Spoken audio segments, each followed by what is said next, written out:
नमस्कार, राधे कृष्ण। मैं आचार्य कुलदीप। ये एक जातिका का हमारे पास हाथ आया है और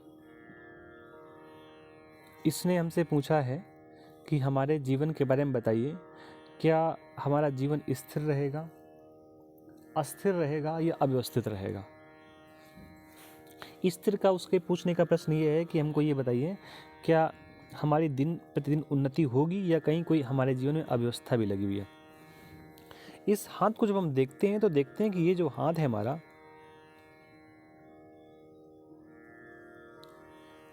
इसको वर्गाकार हाथ कह सकते हैं हम।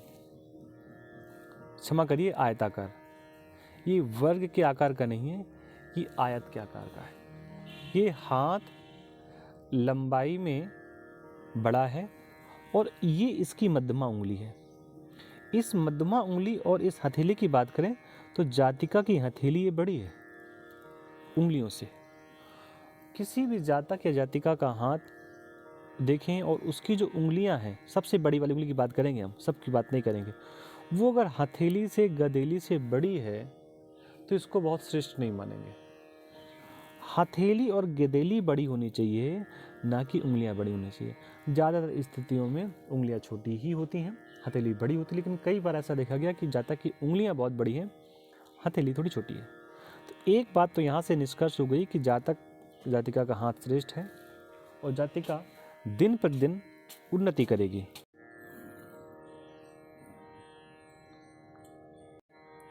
यहाँ पर जब हम देखेंगे तो इसको हम भाग रेखा कहेंगे।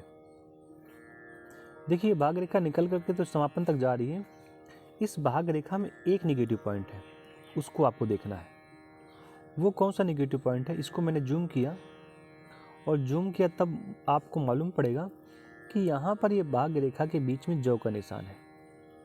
ऐसे भाग रेखा जा रही है, यहाँ से फिर बीच में अटैच हो रही है।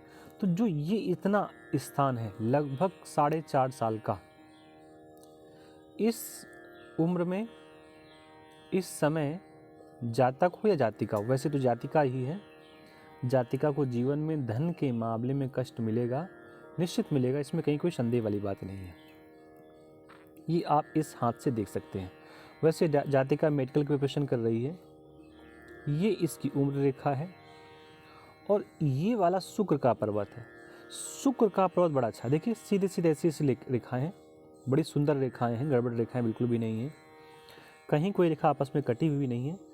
तो जातक को फैशन या आज के ज़माने के हिसाब से जो भी चीज़ें होती हैं, ये जातक को जातिका को बहुत पसंद होगा। इसके बाद ये वाला स्थान जो होता है केतु का स्थान होता है, बड़ा श्रेष्ठ स्थान होता है और इस स्थान पर ही मछली आदि के निशान पाए जाते हैं। जब हम नवग्रहों की स्तुति करते हैं तो वहाँ पर आता है केतु कुल सुन्नतिम। यहाँ पर जब भी मत्स्य का निशान पाया जाता है तो ऐसा जातक या जातिका अपने परिवार में कुलदीपक के जैसा होता है और अपने परिवार में श्रेष्ठतम स्थितियों को प्राप्त करता है। गुरु का पर्वत पे गौर करेंगे, एक रेखा, जब भी कोई रेखा उम्र की लाइन से, उम्र की रेखा से निकल करके गुरु पर्वत की ओर जाती है तो ऐसी रेखा को हम श्रेष्ठ रेखा मानते हैं। वो एक अलग बात है कि यहाँ पर कई जगह कटा हुआ है, इसको हम बहुत अच्छा नहीं मानेंगे, लेकिन जब भी कोई रेखा इस प्रकार जैसे मैंने बताया गुरु की पर्वत को जाती है, इसको हम श्रेष्ठ रेखा मानते हैं। भाग्य रेखा हमारी चल करके शनि पर्वत के नीचे पहुँच रही है, आगे 2 जीवा हो रही है, भाग्य ठीक है। सूर्य की पतली से रेखा निकल करके सूर्य पर्वत के नीचे पहुंच रही है और छोटी छोटी कई और रेखाओं से भी मिल रही है, तो ये भी जातिका के लिए, जीवन के लिए श्रेष्ठ है। बुध की बात करें तो यहाँ पर अगर आप देखेंगे तो एक रेखा बुध की जो है वैसे निकल करके जा रही है और ये निकल के कहाँ से जा रही है, उम्र की रेखा से पतली बुध रेखा यहाँ जा रही है और उम्र की रेखा से ही पतली सूर्य रेखा निकल करके यहाँ जा रही है और भाग रेखा से एक सूर्य रेखा निकल करके यहाँ जा रही है।